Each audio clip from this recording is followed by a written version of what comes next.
Hey guys, welcome back to another episode of Free Terrible Gamers. I'm your host Colin, here with Ashton. Hey guys, how you doing? Alright, got a few left over from last week, which are definitely still relevant, and a few from this week, so let's get into it. Google loses lawsuit to Epic Games. Yep, so it says a jury ruled that Google had violated antitrust laws to extract fees and limit competition from Epic Games and other developers on its Play mobile app store. In a case that would rewrite the rules on how thousands of businesses make money on Google's smartphone operating system, Android. After deliberating for a little more than 3 hours, the 9-person federal jury sided with Epic Games on all 11 questions in a month-long trial that was the latest turn in a 3-year legal battle. The jury in San Francisco found that Epic, the maker of the hit game Fortnite, proved that Google had maintained a monopoly in the smartphone app store market and engaged in anti-competitive conduct that harmed the video game maker. So, Google lost the lawsuit, obviously, and it went different than Apple's lawsuit because Epic lost the lawsuit to Apple whenever they went to court. But apparently, Google was doing some illegal things with the antitrust laws and the competitive market. So, wasn't able to really find or see how this affected Fortnite. If Google would have to pay Epic so much, and then Fortnite would be able to come back to the Play Store if it's just completely gone. But with Android, you don't have to get Fortnite from the Play Store. You can get it downloaded from pretty much any website or Epic Games themselves. But with Apple, it's obviously not going to be on the App Store anymore because they lost the lawsuit, but you can still play on either Android or iPhone with the Xbox Game Pass, the beta cloud gaming thing. Yeah, I believe that's been the thing with, because I have an Android.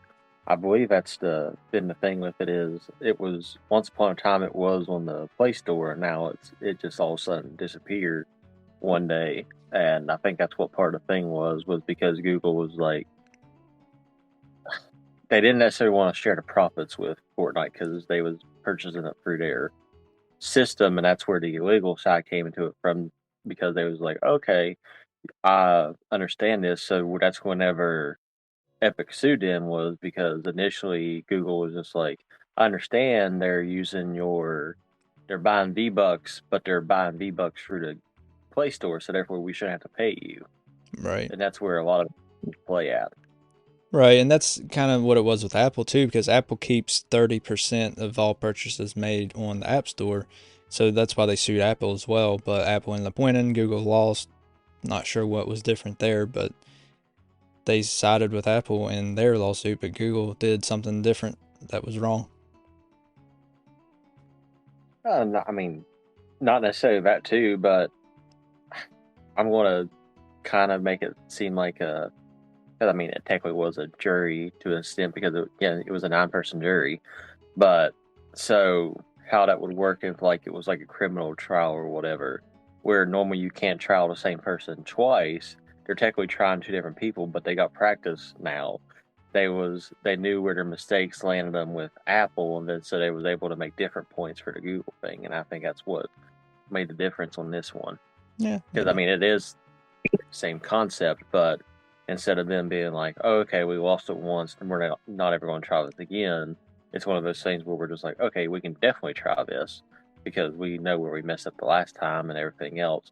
And if circumstances are slightly different, laying in one way compared to the other, that's what makes a difference too. yeah. But anyways, they decided pretty quick, and yeah, Google screwed over Epic Games majorly, just like Apple did. But like you said, this time it was the other way around. Right. And like I said, it doesn't even really matter anymore because you can still play Fortnite on your phones through NVIDIA, GeForce Now, and the Xbox cloud gaming. So, This next one. PS Plus Extra and Premium games for December. okay.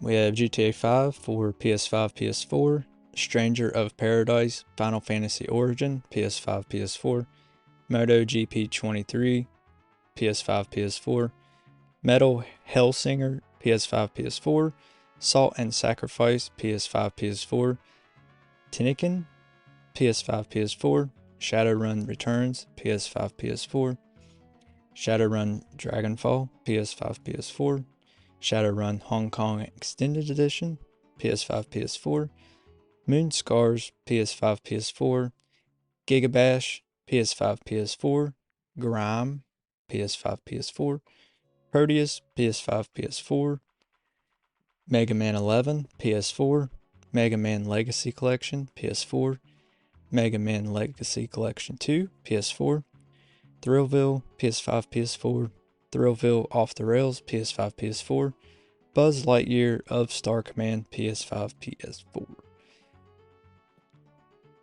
It's a lot of games. I mean, but GTA 5 was the biggest one, obviously, and then the Mega Man's more interesting to me. And I didn't know they made a Buzz Lightyear game, so that might be alright. I don't know. Might be cool. Yeah, neither did I. I don't know if they're basing it off of the recent. Well, I wouldn't even call it recent now because it's been almost 2 years since the movie came out.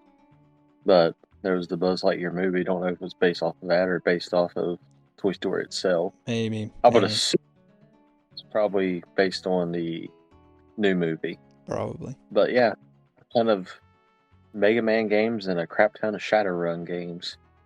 Never played a Shadowrun game. I've heard of them, but sounds like it's a Persona situation. You got 15 different games for one title. Yeah. What's a sequel? Sequel to a sequel to a sequel. It's technically a sequel if it's still the same game. Like Persona 5, is that a sequel? If it's still Persona 5? I don't know how that would work. I don't know if it... I mean, I know it's not DLC, but is it a whole different game? Technically. So I guess it would be a sequel? I don't know how that works. Yeah, that's weird. I guess we're going to we talk about this way too much, not to deep dive into it. We might do that for an episode. We have to sometime. Yeah, GTA 5 is the biggest one here. And then GTA 5, just to let you guys know, GTA 5 4 Game Pass is leaving this month. It's coming to PS Plus and leaving Game Pass. Yeah, hate to see it go, but I mean, everyone has to get their share with it for the free platforms. I won't call it free platforms because, you know, you're paying for the thing, but it's better still paying $60 for the game. Well, I think what it is Rockstar's charging a crap ton for it to be on Game Pass a month, so they just put it on there for a few months, take it off, put it on there for a few months, because it's not the first time it's been put on there and taken off, so. And everyone's getting hyped for GTA 6 at this point. Yeah. And you gotta let everyone get into it. Right. And where it's leaving Game Pass, if you have an Xbox you want to play on Xbox or PC, it is on sale 25% off. Where it's leaving Game Pass, you can get it through Xbox on sale. Or you can just play it on PS Plus if you have PS Plus extra and premium tier. Right. On to the next one. We've talked about this a few times, but there's still more rumors going on. Metroid Prime 4 update. Yep. So it says, it sounds like the Metroid Prime 4 release date is near, or at least that's what a new rumor gets at. Nintendo announced Metroid Prime 4 back in June 13th, 2017. In 2019, the game restarted development, and that's the latest update we got from Nintendo on the game. As a result, some Nintendo fans have started to give up on ever seeing the game, assuming it is vaporware. That said, rumors have insisted the game is still in development, and the latest suggests it may not very far away from may not be very far from releasing. According to Papagenos, a YouTuber known within the Nintendo community, especially for Super Smash Bros. Info, Metroid Prime 4 has been done for a while, but continues to be delayed due to problems with cutscenes, which is connected to the lack of power on the Nintendo Switch.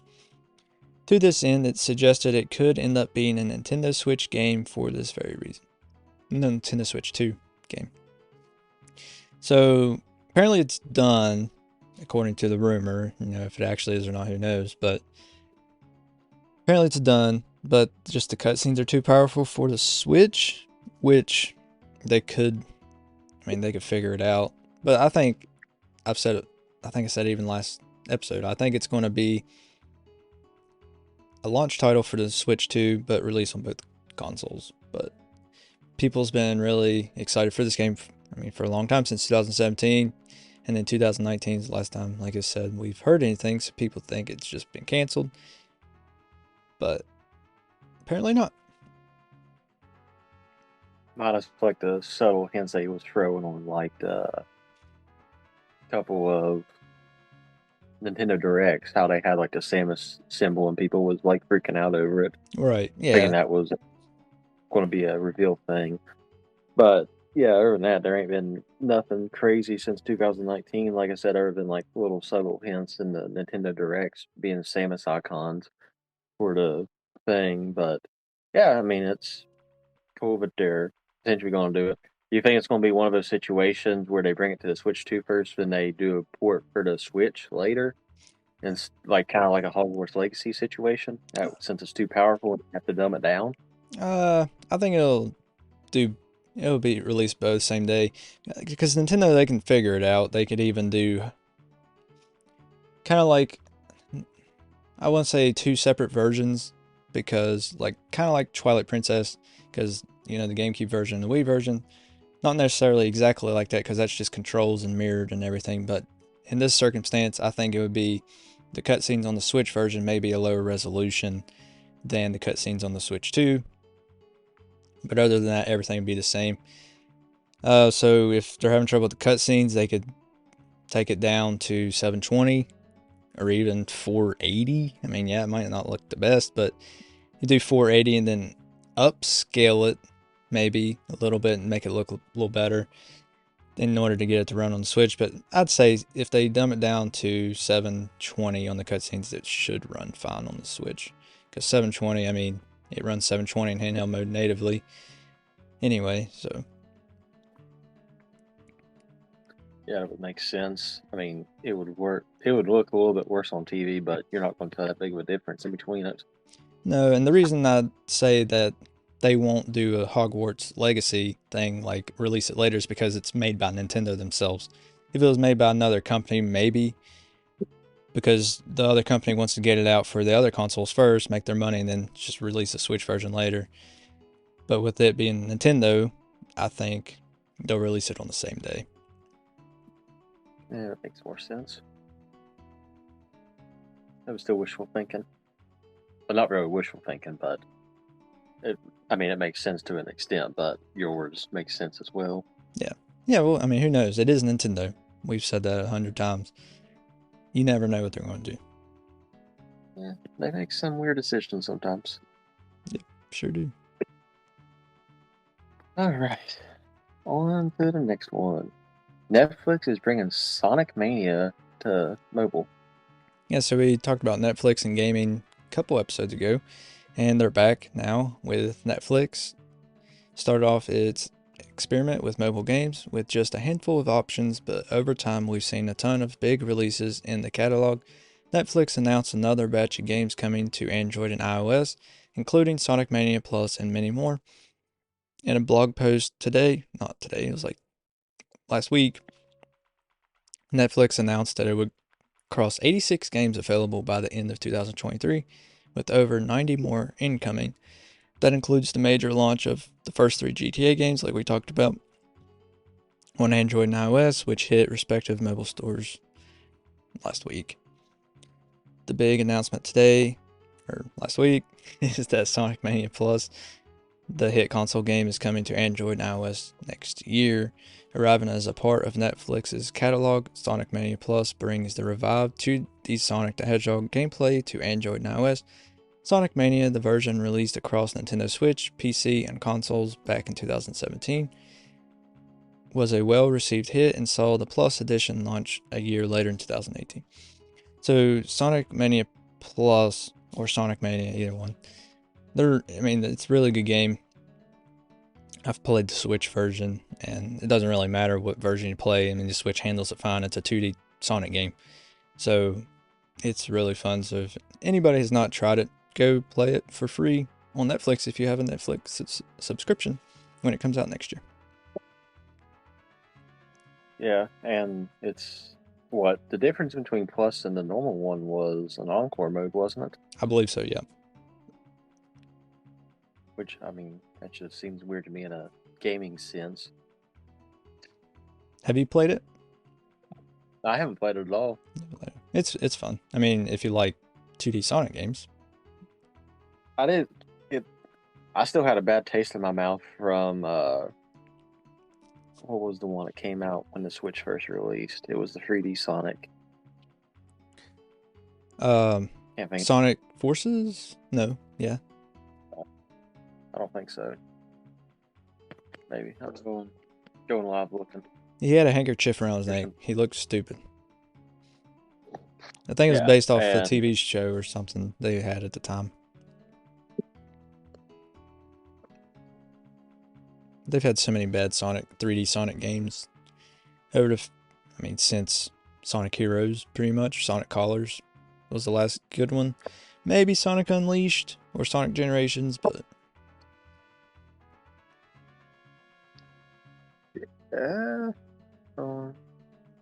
maybe it was Forces.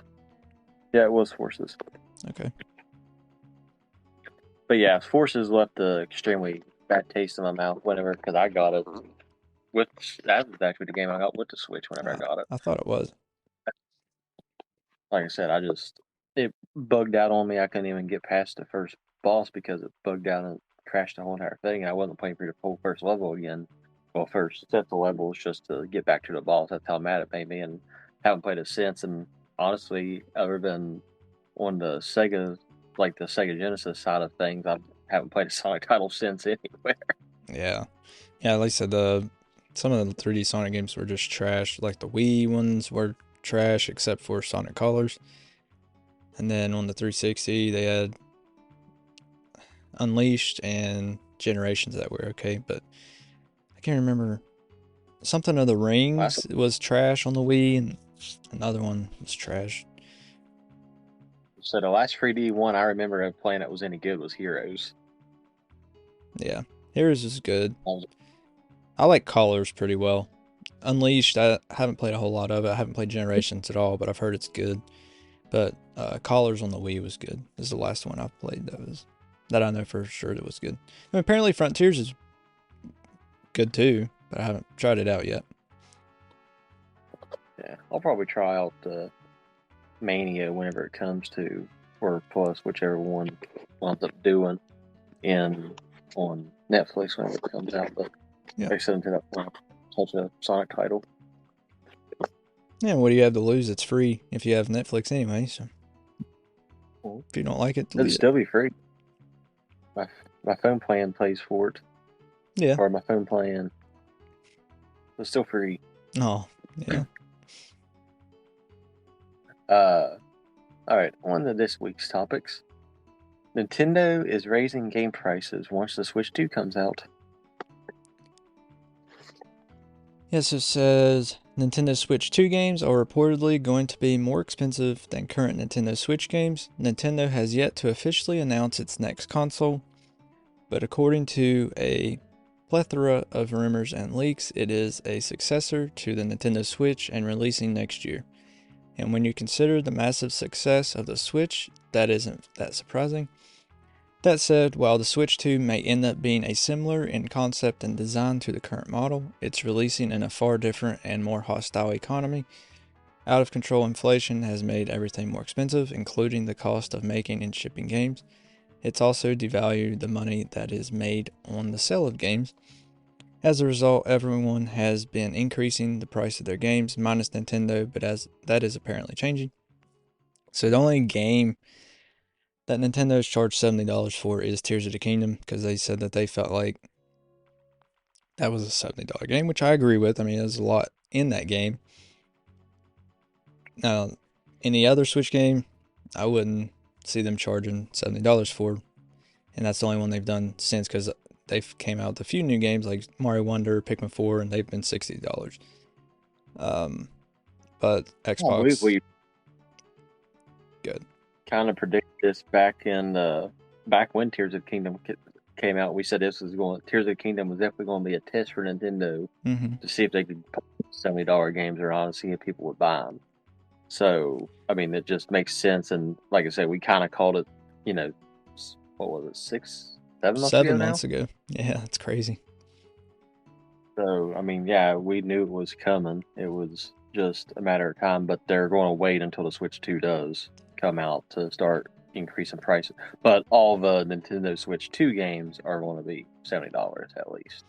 And I think that's a smart move by Nintendo to wait until next generation, because Xbox and PlayStation, all their games are $70 in their next generation, so it just makes sense for Nintendo to just wait until, because they'll receive a ton of backlash if they do it now. Even though I wouldn't blame them, because like this said, everything's went up, it's harder to make the games, but it's better for them to do $60, because every time Nintendo releases a game, they're like, oh, is this worth $60? Just because it's on the Switch. I mean, it doesn't matter if it's on the... In my opinion, I don't think it matters if it's on the Switch or not. It's still worth $60 because that's what the games are standard at. Nintendo don't ever drop bombs either, though, so they're always, at least good quality games. They never have a bad quality game. It's always at least decent and then, higher tier. Right. Exactly. Unlike and PlayStation titles sometimes. Yeah, and that's just with Nintendo. Kind of sticks with what they know is going to sell and what they know is going to do good for them. I mean, they do have some good. I mean, I'm not saying they don't have good ideas or new ideas. I'm just saying they stick with what they know is going to work. Breast milk science. It's a thing. And it's our thing. We're ByHeart. We're an infant formula company on a mission to get a lot closer to the most super food on the planet, breast milk. Our patented protein blend has more of the important and most abundant proteins found in breast milk. We're the first and only U.S.-made formula to use organic, grass-fed whole milk, not skim. We make our formula in our own factories in Iowa, Oregon, and Pennsylvania, using a small batch manufacturing process that works to preserve the integrity of our ingredients. We ran the largest clinical trial by a new infant formula company in 25 years, and clinically proved benefits like easier digestion, less gas, and softer poops versus a leading infant formula. We were the first infant formula company to earn the Clean Label Project Purity Award. And while we've put a lot into ByHeart, there's a long list of things you won't see on our ingredient list, like no corn syrup, no maltodextrin, no GMO ingredients, no soy, no palm oil. ByHeart, a better formula for formula. Learn more at byheart.com. Which, I mean, like you said, it's everyone else has raised their price, so it just makes sense and fair for Nintendo to do the same thing whenever it comes down to that side of it. Yep. But move on to the mystery teaser of Spyro 4. Yeah, so according to a new rumor, Spyro 4 Mystery of the Dragon is going to be revealed for PC, PS5, and Xbox Series X and S very soon. It's been 15 years since the last proper Spyro game. That game was The Legend of Spyro Dawn of the Dragon. Since then, there hasn't been a single new Spyro game in 2008. In 2018, fans of the platformer series got Spyro Reignited Trilogy, but that was just a remastered collection of the original Spyro trilogy. This re-release sold very well though, moving over 10 million units and reviewing decently as well. It's surprising this hasn't been followed up yet, but it sounds like this is changing and changing very soon, is all I got for that. Yeah, I mean, it was just the news of the teaser for it. Yeah, I mean, you covered everything that I had on it. I mean, it's great that Microsoft with Activision is like, okay, this is time to pump this game out. Crash got their game a couple years ago, their fourth game, so let's go ahead and do the same thing for Spyro. Right, and I've said it before on here, they kind of go hand in hand even though they're technically not tied together, but they are because they were both mascots for the PlayStation. So I think it's only fair if Crash gets a game, Spyro should get a game. That's how it's always been. Yeah. Sometimes I'm not necessarily going to say same day, but they would come out within months of each other. Yeah. Back in the day. Of course, I know it was easier to do with the older systems. Right, but still. Yeah. All right. On to the tasty news. Oh, yeah. I was hoping we get to this. I thought about skipping a couple, just get down to it, but I was like, I think we can still swing it. Oh, yeah. Insomniac's future was leaked over, I think it was last Monday. Yeah. I have a lot of stuff for this. Just for some reason, if you guys don't want to know this is spoilers. This is games from Insomniac that's leaked up to 2035, so that's 12 years from now. So if you don't want to know games from them for the next 12 years, skip ahead. Alright, so Insomniac internal information, Insomniac's roadmap of IPs and licenses, all of Insomniac's future projects up to 2035, Insomniac's budgets and revenue, PlayStation Studios Steam sales, Insomniac's projected sales, Guerrilla internal info, and information on the company have all been leaked. On to the games. Marvel's Wolverine. And what was leaked for Wolverine was character and scenes concept art, mission playtesting footage, gameplay and combat playtesting footage, the character list and cast, playable builds, the development and release roadmap, a drawn cutscene, and a potential plot. Next game is an X-Men game. The only thing leaked for it was the title logo. Moving on. Marvel's Venom Lethal Protector. And what was leaked on it was vague details about the plot, the game pricing, and a release date, which they did not share on this article. I think a Venom game would be very cool. Just to put that in. Yeah. Next game is a new Ratchet & Clank game, and it was leaked concept art, dev build images of game testing, and sections of the script. And then the last game that was leaked was Spider-Man: The Great Web, and it says, note, this game, although leaked, is supposedly canceled. And what was leaked on it was the title card, the game description, and character and scenes concept art. And then just kind of a legal thing here. It says everything detailed here is subject to change, be delayed, or even canceled due to this leak. These plans are not confirmation of anything, so please do not harass Insomniac Games members or anyone else if these leaks do not end up happening or representing the final product. So out of those, my favorite's probably the Venom game and the Ratchet & Clank. All these games sound pretty good, but those two specifically.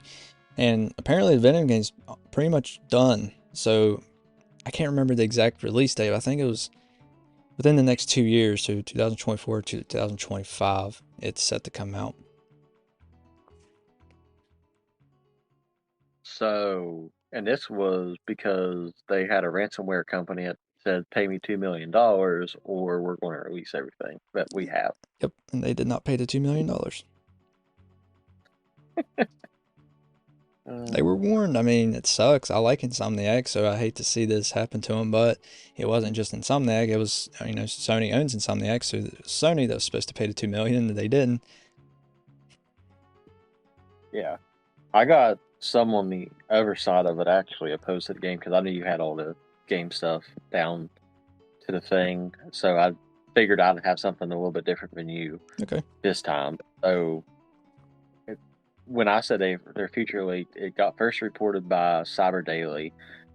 The sensitive information not only includes the games, but it also included internal employees' HR documents, tax information, internal tax company messages, computer information, termination forms, and even passport details for the games and for the employees.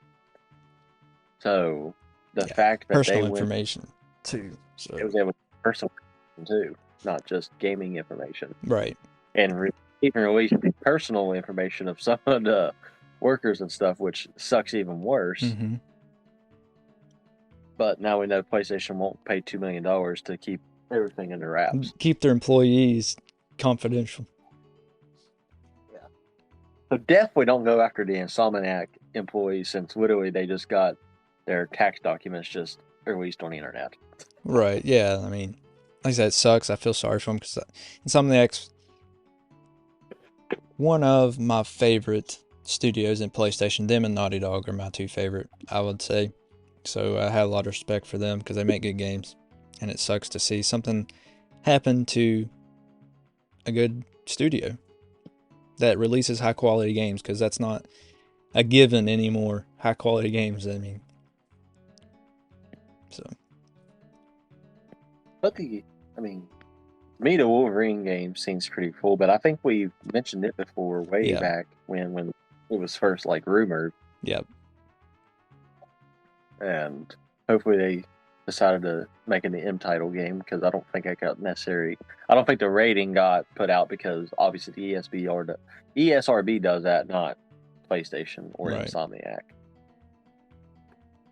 Right. Oh. Time for one more? That says 31 for me on here. Screw it, we'll give him one more. Okay. So in the midst of this, like I said, the Insomniac leak took place Monday, so time of recording a week and a day ago. But as of time of recording today, Insomniac released statements on the situation at hand. Yeah, so Insomniac Games has released a statement a few days after a ransomware attack exposed millions of files, including sensitive employee information, confidential business information, and assets for in-development games. We're both saddened and angered about the recent criminal cyber attack on our studio and the emotional toll it's taken on our team. The statement, posted on X, read, "We have focused inwardly for several days to support each other. Marvel's Wolverine continues as planned. The game is in production and will no doubt evolve throughout development. As do all our plans, we will share official information about Marvel's Wolverine when the time is right. However, that hasn't stopped a playable PC build of Wolverine from being discovered in the hacked files.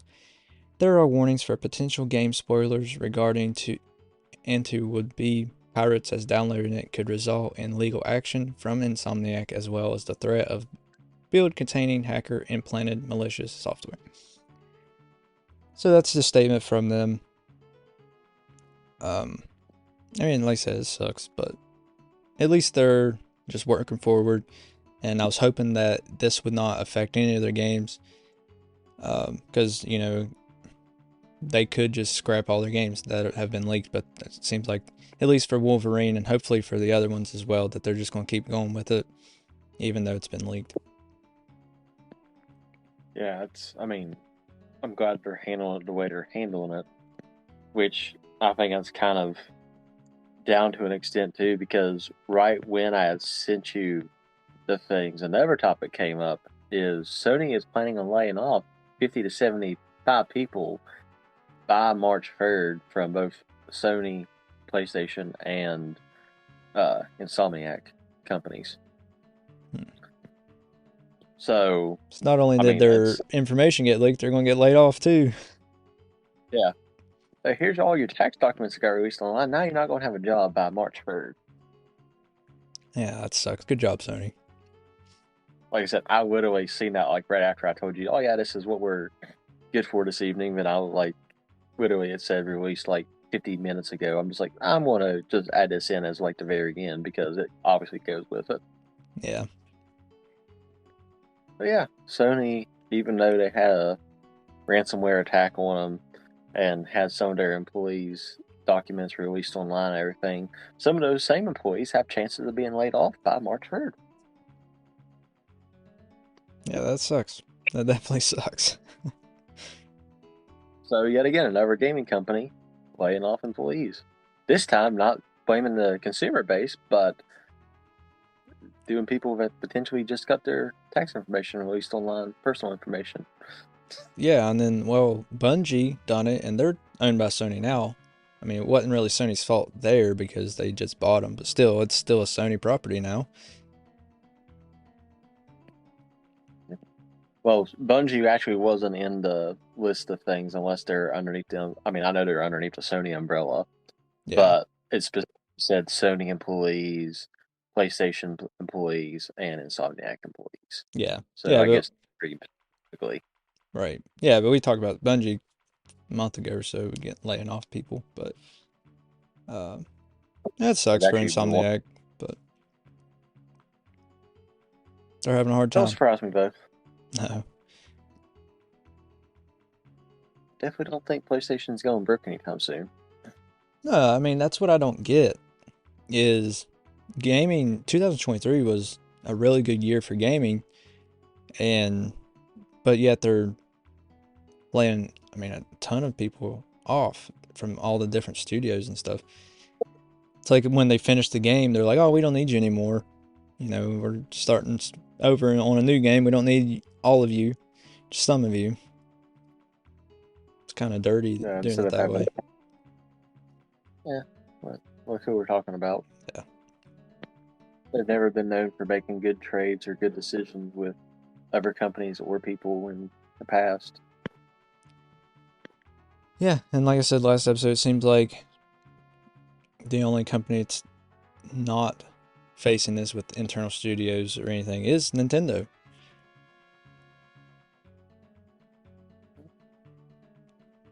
But that is definitely all the time we have for today, and all the topics. I think it's the first time we got through topics all the way through in a while. A long time, since like when we first started podcast. We've always had stragglers left over. Yeah. Get to start fresh next week. Right. So come back next week, get a whole new set of fresh topics. Yep. And episode 70. Yeah.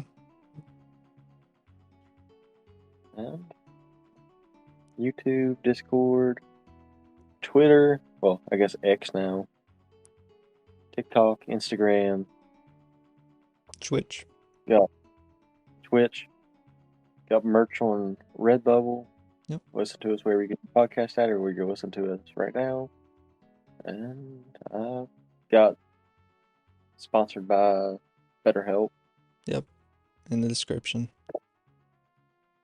And I think that's it. Yep. All right. Thank you guys for listening. We'll catch you in the next episode. All right. Later, guys.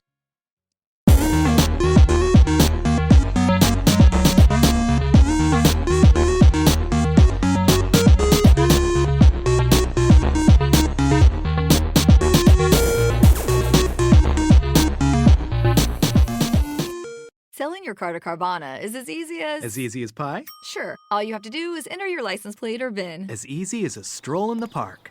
Okay, then just answer a few questions and you'll get a real offer in seconds. As easy as singing. Why not? Schedule a pickup or drop off and Carvana will pay you that amount right on the spot. As easy as playing guitar. Actually, I find that kind of difficult. But selling your car to Carvana is as easy as... Can be. Visit Carvana.com or download the app to get an instant offer today.